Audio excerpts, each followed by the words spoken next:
जरूरत पड़ी तो पत्रिका को संभाला भी। एक कविता है, चिड़िया को लाख समझाओ कि पिंजड़े के बाहर धरती बहुत बड़ी है, निर्मम है।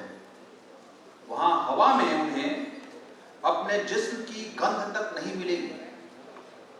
यूं तो बाहर समुद्र है, नदी है, झरना है, पर पानी के लिए भटकना है। यहां कटोरी में भरा जल गटकना है। बाहर दाने का टोटा है, यहां चुग्गा मोटा है।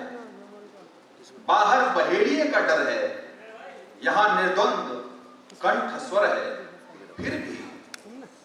फिर भी चिड़िया मुक्ति का गाना गाएगी।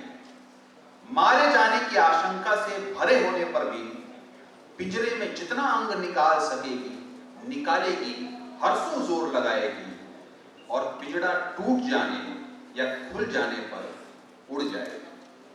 हम आमंत्रित करते हैं देश के प्रख्यात समाजशास्त्री, चिंतक, राजनीतिक विश्लेषक, दलित दस्तक के संपादक मंडल के अहम सदस्य और JNU professor doctor Vivek Kumar.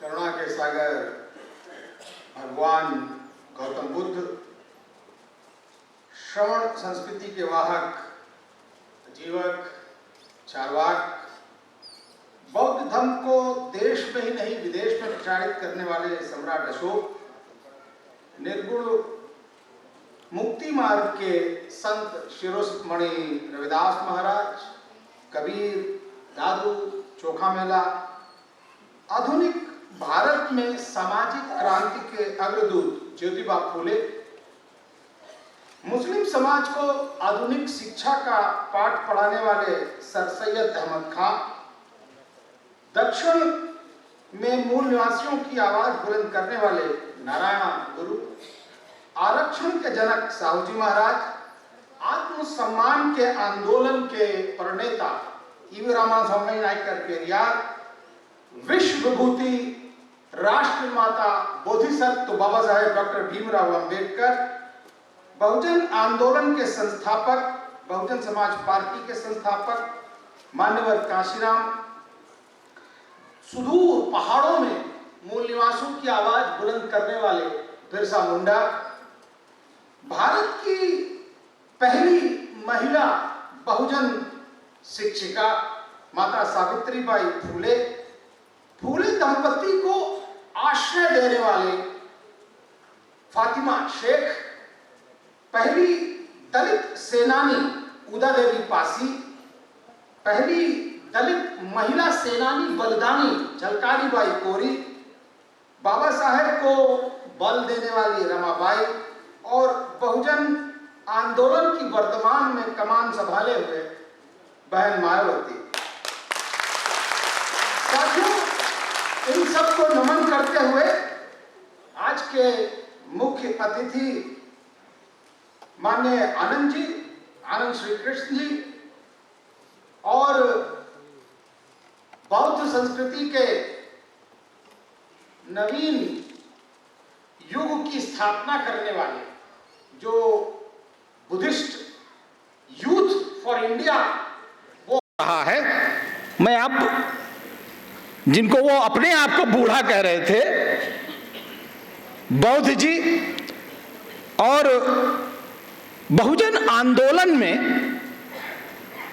एक मुखर आवाज, अभी आप लोगों ने उनका परिचय दिया होगा, विद्युत जल लोगों ने, लेकिन मैं उर्मिलेश जी को बहुजन आंदोलन की आवाज को मुख्य धारा की मीडिया में कैसे प्रवेश कराया जाए।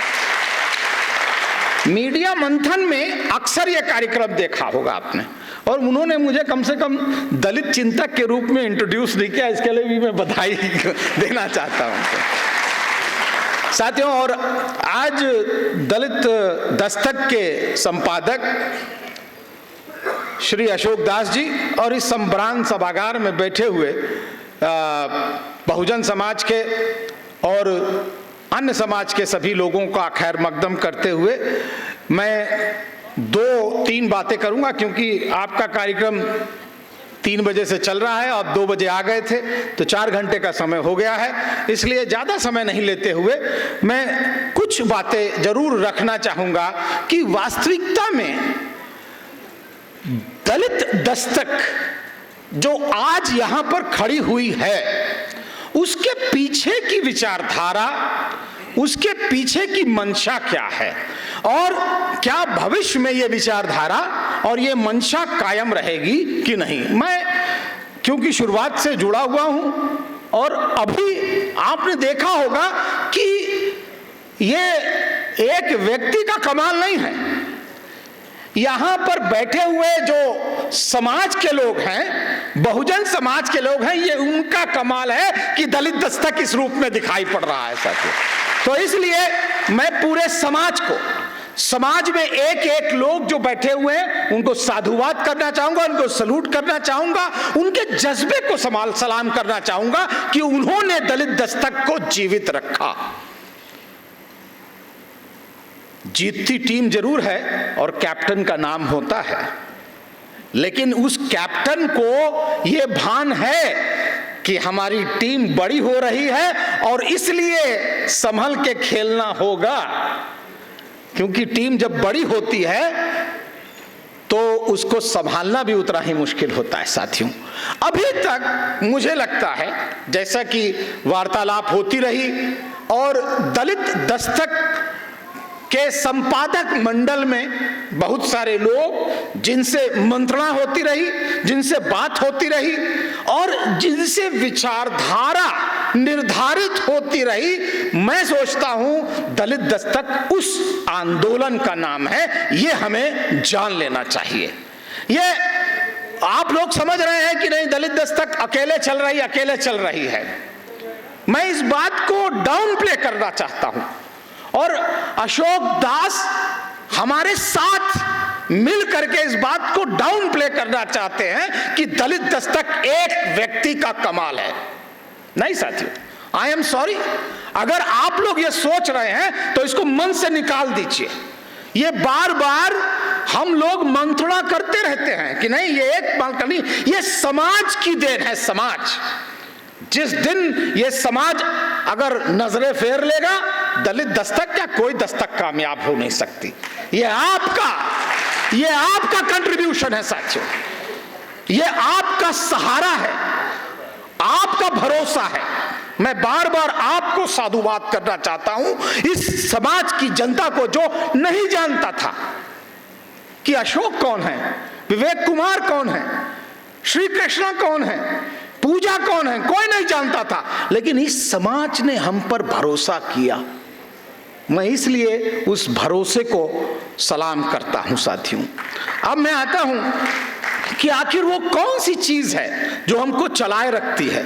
और ये बात अशोक और हम और श्री कृष्णा जी और बहुत सारे साथी आज नाराजगी के कारण कहीं पर हैं, लेकिन वो सब लोग बैठ करके, आर के देव मेरे ख्याल से मैंने देखा था उनको, एक साथी हैं,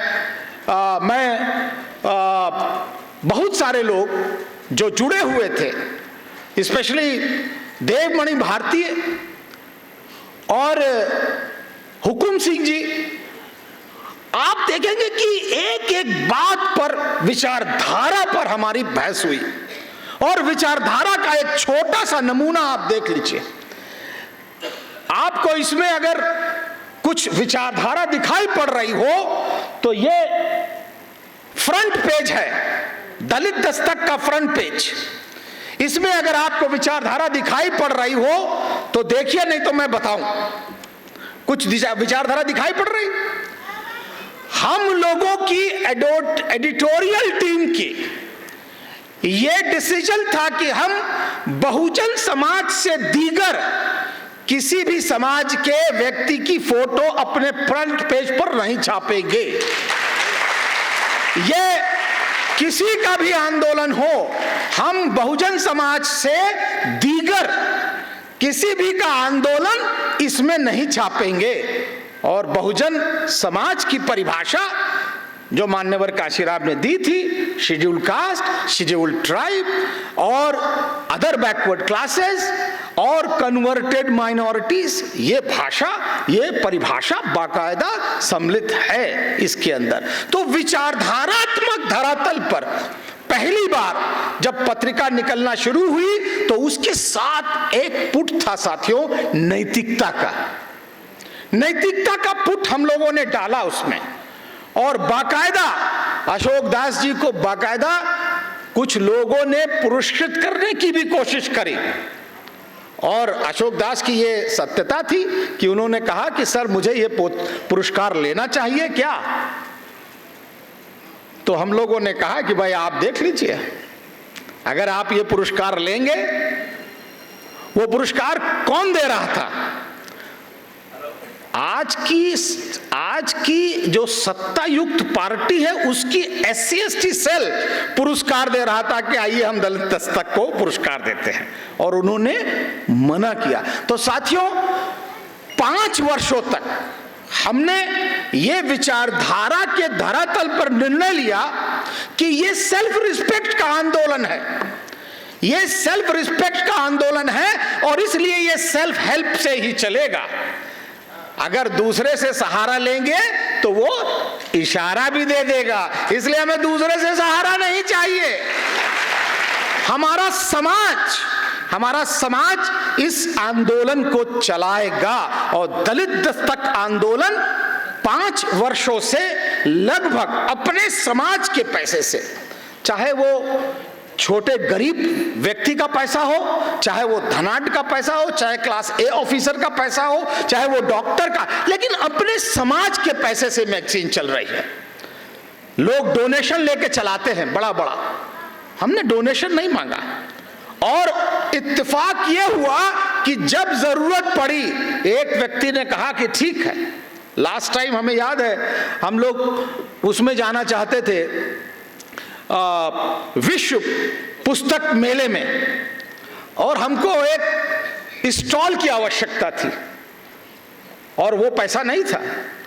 हमारे एक भाई ने कहा कि ठीक है, कितना कम पैसा पड़ रहा है, और उन्होंने पूरा करा दिया, और हम विश्व पुस्तक मेले में दलित दस्तक लेकर के पहुंचे साथियों। विश्व पुस्तक मेले में दलित दस्तक का अपना स्टॉल था, और उसके बाद हम लोगों ने वहां पर कार्यक्रम भी किए। तो ये जो धीरे धीरे छोटा छोटा काम हुआ, ये सबसे पहले सेल्फ हेल्प की वजह से हुआ। अब मैं आता हूं कि विचारधारा की धरातल क्या है। दलित दस्तक साथियों, उसकी विचारधारा एकदम साफ है। दलित दस्तक भारतीय संविधान में प्रदत्त समता, स्वतंत्रता, बंधुत्व और सामाजिक न्याय के विचारधारा पर आगे बढ़ रही है। इसका और कोई मतलब नहीं है। और दूसरी तरफ जो हमारी संसदीय प्रणाली है, जो कि प्रतिनिधित्वकारी है, केवल रिप्रेजेंटेशन देती है, उसको भागीदारी में बदलने के लिए हम अपना प्रयास कर रहे हैं। यानी कि सामाजिक जो हमारी संवैधानिक परिधि है, या सामाजिक हमारी जो संवैधानिक विचारधारा है, हम उसके आधार पर राष्ट्र निर्माण की कल्पना कर रहे हैं साथियों। तो जो हमारा आंदोलन है, दलित दस्तक का आंदोलन राष्ट्र निर्माण का आंदोलन है, ये मैं बात निर्धारित करना चाहता हूं। अपने छोटे से प्रयास से राष्ट्र निर्माण किया जा सकता है साथियों। अपनी मेहनत से, अपनी लगन से राष्ट्र निर्माण में भूमिका निभाई जा सकती है। और इसलिए हम लोग बहुत ज्यादा अपनी छोटी सी जो कैपेसिटी है, जो छोटा सा हमारा दायरा है, उस परिधि को हम जानते हैं। हम अपनी क्षणभंगुरता को जानते हैं। हम जानते हैं कि हाँ, हमारी बहुत ज्यादा इनकम नहीं है, हमारे पास सीमित साधन हैं, लेकिन उन सीमित साधनों से आप लकीर खींच सकते हैं, ये हमारा विश्वास है। और वो विश्वास साथियों ये कि किसी भी लाइन के आगे अगर बड़ी लाइन खींचनी है तो उसको मिटाना नहीं है। ये बामसेफ का अपना फलसफा जो हम लोगों ने सीखा वो ये था कि किसी भी लाइन के आगे हमको बड़ी लाइन अगर खींचनी है तो दूसरी लाइन को मिटाइए नहीं, उसके आगे बड़ी लाइन खींचिए, जो दूसरी लाइन है वो खुद ब खुद छोटी हो जाएगी। बहुत सारी मैगजीन हैं और चल रही हैं। हमारा विरोध नहीं है किसी से, और न हम चाहते हैं। हम अपने संपादक मंडल से, अपने संपादक से, अपने कैमरामैन से और अपने जो हमारे रिपोर्टर्स हैं उन सब से यही कामना करते हैं, यही अपेक्षा करते हैं कि वो किसी भी चैनल का, किसी भी पत्रिका का विरोध नहीं करेंगे। वो अपनी सकारात्मक छवि को लेकर के, सकारात्मक सृजन को लेकर के आगे जाएंगे साथियों। तो ये हमारी विचारधारा है। अब हम आते हैं कि हमारा सकारात्मक अर्जन क्या है। 5 वर्षों में हमने एक दिखाया आपको कि 5 वर्षों में हम लोगों ने अभी तक एक इस प्रकार की पत्रिका बनाने का प्रयास किया है जो इस बात की तस्दीक करे कि हाँ, हमारी भी अपनी संस्कृति है, हमारी अपनी सभ्यता है, हमारी अपनी जो नायक हैं, हमारे नायिकाएं हैं, उनको पुनः स्थापित किया जाए। बामसेफ और बीएसपी के अंदर एक बार बात चलती है कि अगर विचारों को बार बार न मांझा जाए तो विचार मर जाते हैं। विचारों को अगर बार बार न मांझा जाए तो विचार मर जाते हैं। जब विचार मरते हैं तो विचारक मर जाते हैं। जब विचारक मरते हैं तो इतिहास मर जाता है, और हमारे इतिहास को साथियों नेस्त नाबूद किया गया, हमारे इतिहास को खंडित किया गया। और जैसा कि उर्मिलेश जी पहले कह चुके हैं कि भला हो मान्यवर काशीराम का, पंजाब से चले महाराष्ट्र की भूमि पर गए और हमको ला करके उन्होंने वो पंज प्यारे दे दिए जो कि भुला दिए गए थे। वो कहते थे मैं टाई वाला बाबा लाया, मैं पगड़ी वाला बाबा लाया, मैं दाढ़ी वाला बाबा लाया। ये बाबाओं से मैंने जो है आंदोलन शुरू किया साथियों। उन बाबाओं को पत्रिका में मान्यवर काशीराम ने ऑप्रेस्ड इंडियन में पहली बार प्रकाशित किया था। ऑप्रेस्ड इंडियन जो उनकी मैगजीन आती थी उसके अंदर बाकायदा मान्यवर काशीराम उसको फ्रंट पेज पर निकालते थे। मुझे लगता है उसके बाद बहुजन संगठक उनको अपने प्रथम पेज पर, जिसका 22 साल मुसलसल बहुजन संगठक दिल्ली से छपता रहा। लेकिन साथियों मुझे लग रहा है कि उसके बाद अगर कोई मैगजीन लगातार अपने महापुरुषों को और अपनी नायिकाओं को अगर प्रथम पेज पर जगह दे रहा है तो वो दलित दस्तक है। इसलिए ये विचार है कि क्या हम अपनी जो संस्कृति, जो विचारधारा, श्रवण संस्कृति की विचारधारा, जिसके जो वाहक अभी जिनको मैंने नाम लिया वो सब उस संस्कृति के वाहक हैं। तो लड़ाई साथियों छोटी नहीं है, ये इतिहास छोटा नहीं है, ये लड़ाई है विचारधाराओं की। आप उसके साझीदार हैं। अगर आप उस विचारधारा की लड़ाई में आज साझीदार बनेंगे तो इतिहास के गवाह बनेंगे साथियों। इतिहास के गवाह कि हाँ, हमने उस लड़ाई में शिरकत करी जो विचारधाराओं की। और ऐसी कौन सी सभ्यता है जिसमें केवल एक विचारधारा हो? सभ्यताओं की संघर्ष में तो विभिन्न प्रकार की विचारधाराएं होनी चाहिए। A civilization should have number of ideologies, और तभी एक सभ्यता अच्छी सभ्यता बनती है, सुसंस्कृत सभ्यता बनती है जब वहां पर बहुत सारी विचारधाराएं फलती और फूलती हैं। लेकिन साथियों, विगत कुछ वर्षों से यह देखने में आ रहा है कि कुछ समाज के लोग केवल एक ही विचारधारा इस राष्ट्र पर थोपना चाहते हैं। हमारा उनसे विरोध है। हमारी संस्कृति किसी का विरोध नहीं कर रही है।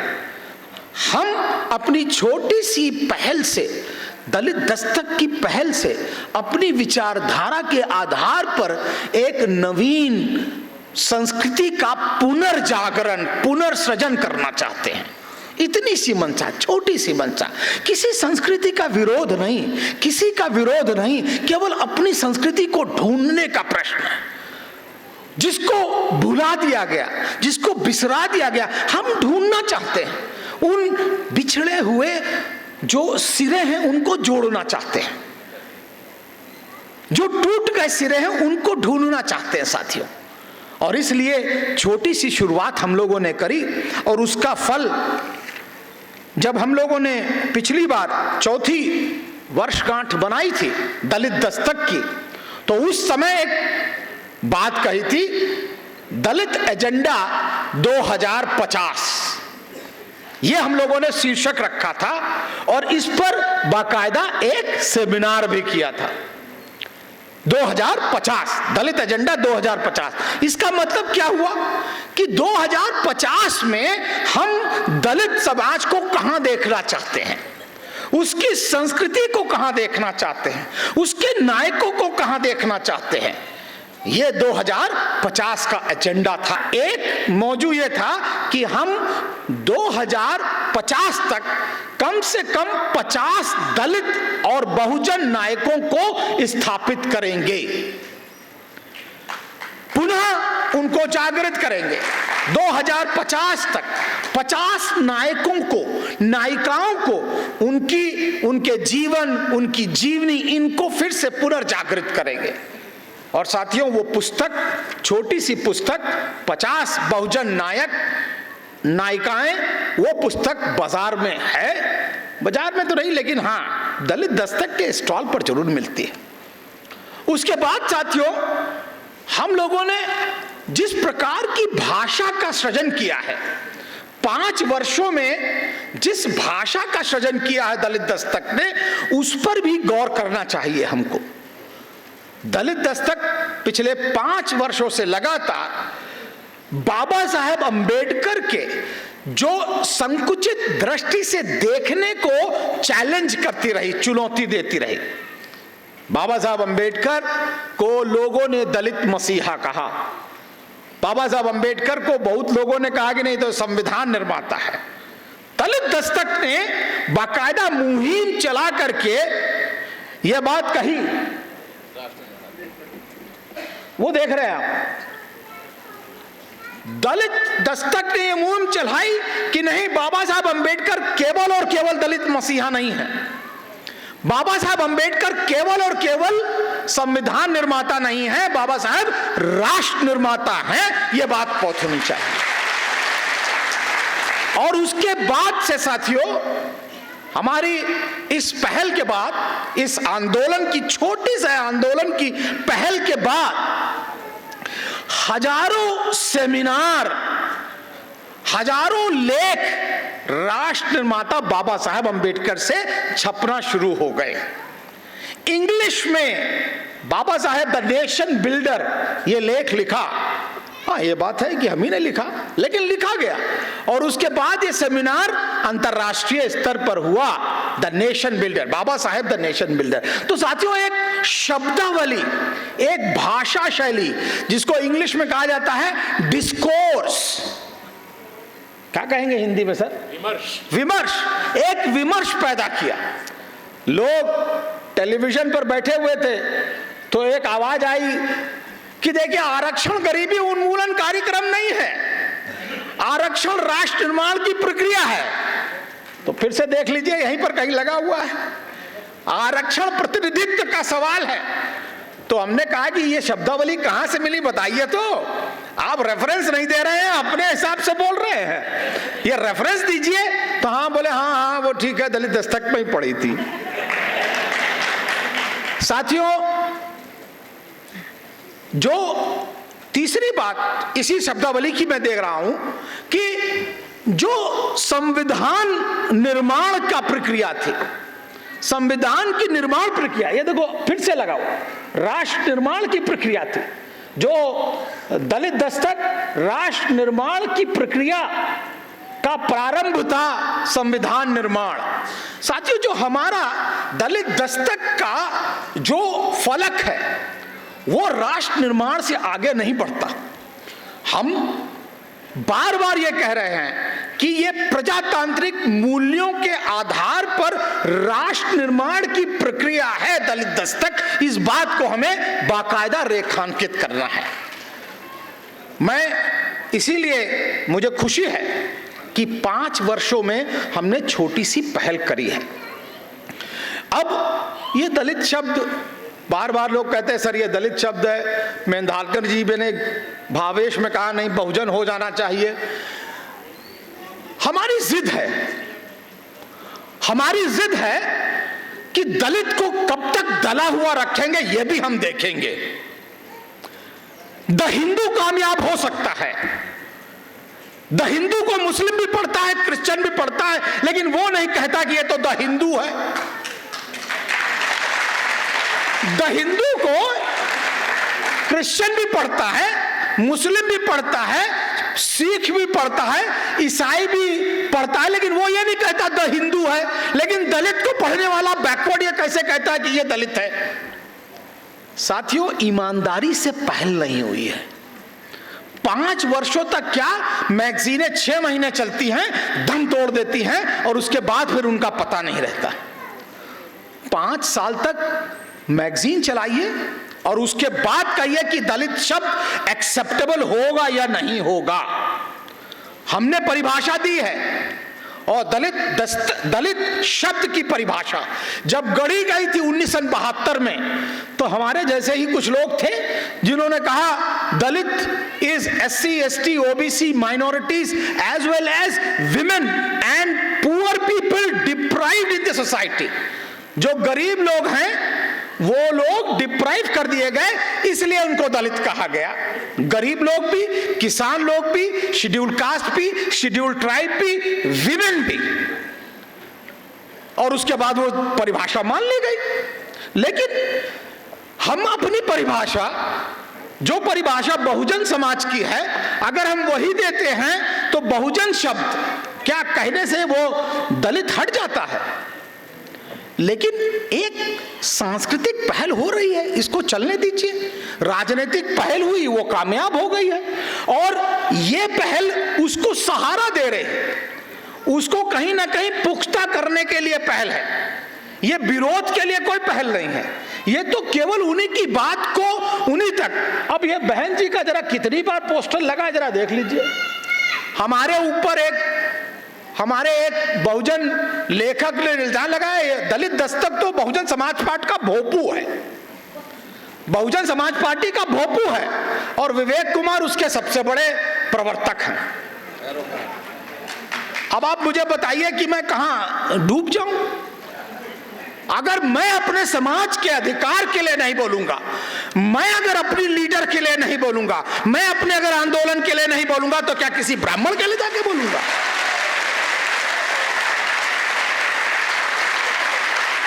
तो इसलिए साथियों, ये एक सोची समझी विचारधारा का प्रतीक है कि हम अपने समाज के लिए, अगर वो गलत है तो कभी कभी हम उसको माफ भी कर सकते हैं।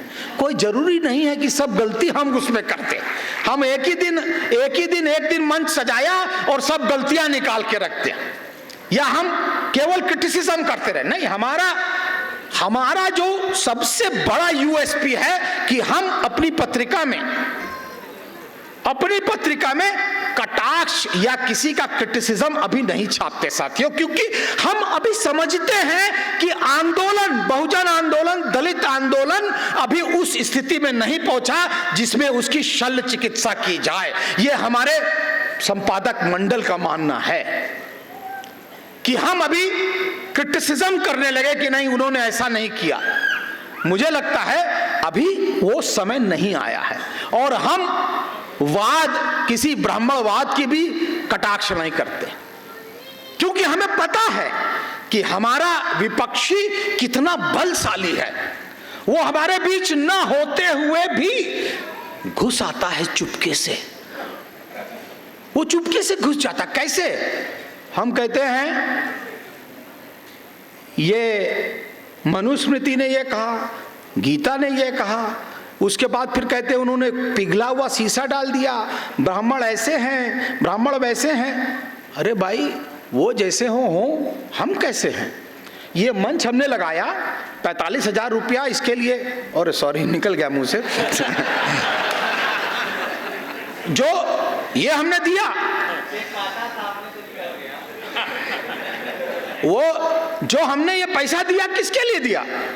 ये हमने जो मंच सजाया वो किसके लिए सजाया? वो बहुजन समाज के लिए सजाया, वो हमने अपने लिए सजाया। बहुजन समाज के नायक और नायिकाओं और उनके आंदोलन के लिए सजाया।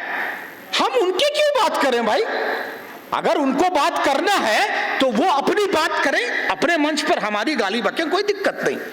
लेकिन हम अपने मंच पर उनको क्यों याद करते हैं, मुझे ये समझ में नहीं आता। और मैं नहीं समझ रहा, मैं नहीं याद करता। I will never like to remember, because I want to create a positive energy within our own movement. हम सकारात्मक ऊर्जा पैदा करना चाहते हैं। सकारात्मक ऊर्जा हमारे नायकों का क्या अर्जन है, उनका आंदोलन कैसे आया, उनका आंदोलन कैसे बढ़ा, वर्तमान में जो आंदोलन है उसकी सकारात्मक बात कौन करेगा?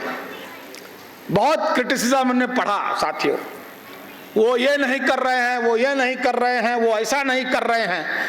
मैंने कहा कम से कम इतना तो अच्छा है कि रामदास अठावले नहीं हो गए, रामविलास पासवान नहीं हो गए। कम से कम इतना तो किया कि एक लाइन खींची हुई है साथियों। आप माने या ना माने, अगर आपके पास सेकंड लाइन लीडरशिप नहीं है तो पहली लाइन की लीडर को खंडित नहीं करते, ये पहला कानून होना चाहिए। आप अपनी सेकंड लाइन लीडरशिप बना लीजिए, आप सेकंड लाइन लीडरशिप पैदा कर लीजिए, उसके बाद पहली लाइन को खारिज कर दीजिए, मुझे कोई दिक्कत नहीं। लेकिन आपके पास दूसरी लाइन है नहीं, पहली लाइन पे खंडित करने पर लगे हुए हैं। और कुछ जियाले नौजवान अपने अनशन को आंदोलन कह देते हैं, अपने अनशन को आंदोलन।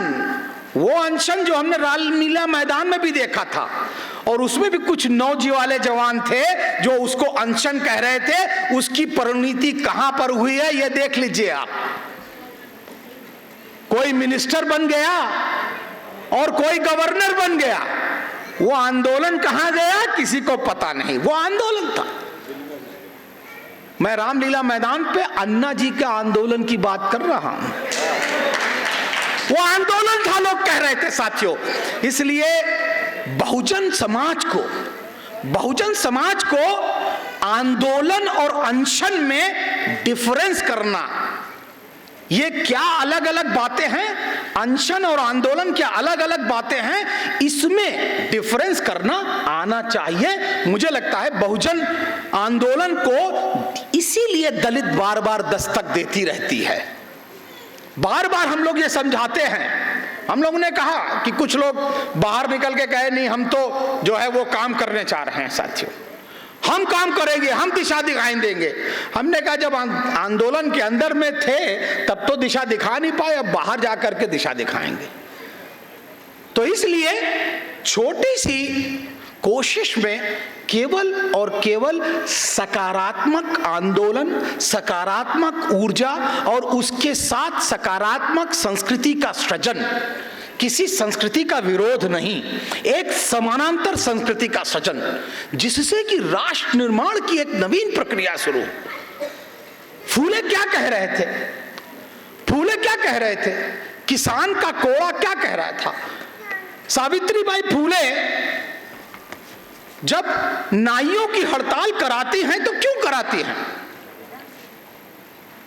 उत्तर प्रदेश में गौतम बुद्धा नगर में गौतम बुद्धा यूनिवर्सिटी बनती है साथियों, और हम चुप होते हैं। हमारे अंदर कोई कोलाहल नहीं पैदा होता, हमारे अंदर कोई ऊर्जा नहीं पैदा होती कि बहुजन समाज के आंदोलन ने गौतम बुद्धा नगर बनाया।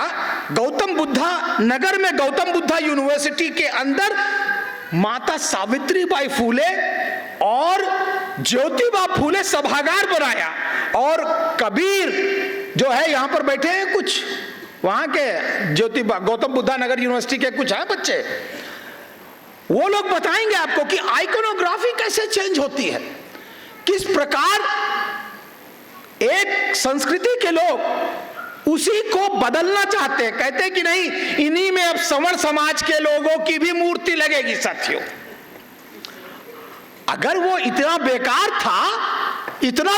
था तो मैं उनसे पूछना चाहता हूं कि जितने भी स्मारक बने हैं भारत में आज तक, जितने भी स्मारक बने हैं, जितने पार्क बने हैं, उन पार्कों में और स्मारकों में बहुजन आंदोलन के जितने भी महापुरुष हुए हैं उनकी मूर्ति लगा लो, फिर वहां लगा लेना जाकर। आप किस संस्कृति को जन्म दे रहे हैं, यह सोचना पड़ेगा। और अगर बहुजन आंदोलन नहीं सोचेगा और बहुजन आंदोलन अगर चिंतन नहीं करेगा तो मुझे लगता है कि वो केवल 100 लाइक और 150 लाइक और 1000 लाइक पर ही रुकेगा और उसके बाद और कुछ नहीं कर पाएगा। लाइक से आंदोलन नहीं चल रहा। वो जो फेसबुकिया आंदोलन है उसको देखना पड़ेगा, समझना पड़ेगा। मैं आपसे केवल इतनी गुजारिश करूंगा कि अब आज से कम आज से एक सकारात्मक सोच के तहत बहुजन आंदोलन क्या विचारधारा लेके चल रहा है, कौन लोग इसके सच्चे विचारक हैं, किन्होंने इस विचारधारा को आगे बढ़ाया है और आने वाले समय में कौन लोग इस विचारधारा को जीवित रखेंगे, बस इतनी सी इल्तिजा है आपसे। अगर आप इतनी सी इल्तिजा मान लेते हैं तो मुझे लगता है दलित दस्तक के आंदोलन को आपका साथ जरूर मिलेगा। हमें आपसे आशा है और हमें आपसे पूर्ण उम्मीद है कि जिस तरह से 5 वर्षों तक आपने दलित दस्तक को प्यार दिया है, विचारधारा के स्तर पर, उसकी जो नवीनता है उसके स्तर पर, मुझे लगता है कि आप अब वेब चैनल को भी उतना ही महत्व देंगे। साथियों, मैं छोटी सी कहानी सुनाता हूं और उसके बाद बात खत्म करता हूं आजकल, और हर जगह ये कहानी सुनाने लगा हूं क्योंकि सचमुच आग बहुत बड़ी लगी हुई है, बहुत बड़ी आग है। और बहुत बड़ी आग में दूर कहीं पेड़ पर एक कौवा और एक चिड़िया बैठे हुए हैं, और कौवा कांव कांव कर रहा है, चिड़िया ची ची कर रही है। कौवा कह रहा है क्या करे क्या करे, चिड़िया कह रही नहीं, चलो इस आग को बुझाते, चलो आग को बुझाते। कौवा इतनी बड़ी आग कैसे बुझेगी? तो चिड़िया कहती चलो अपनी चोंच में पानी लाते हैं और इस आग को बुझाते हैं। कौवा कांव कांव करके हंसने लगा कि ये आग बहुत बड़ी है, तेरी चोंच कितनी छोटी है, ये आग कहां बुझेगी? दलित दस्तक की बात कर रहा हूं। तो चिड़िया दलित दस्तक बड़ी संजीदगी से, बड़ी सीरियसली कहती है, ये आग चाहे कितनी बड़ी हो, मेरी चोंच चाहे कितनी छोटी हो, ये आग चाहे कितनी बड़ी हो, मेरी चोंच चाहे कितनी छोटी हो, लेकिन जिस दिन इस आग का इतिहास लिखा जाएगा उस दिन मेरा नाम आग बुझाने वालों में होगा, आग लगाने वालों में नहीं होगा।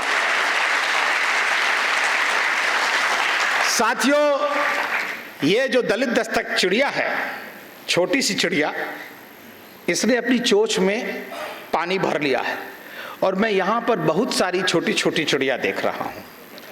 क्या सब अपनी चोंच में पानी भरेंगे? अगर भरेंगे तो ये आग बुझेगी जरूर। जय भीम, जय भारत, नमो बुद्धाय।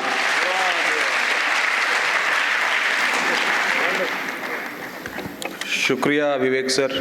बहुत बहुत शुक्रिया।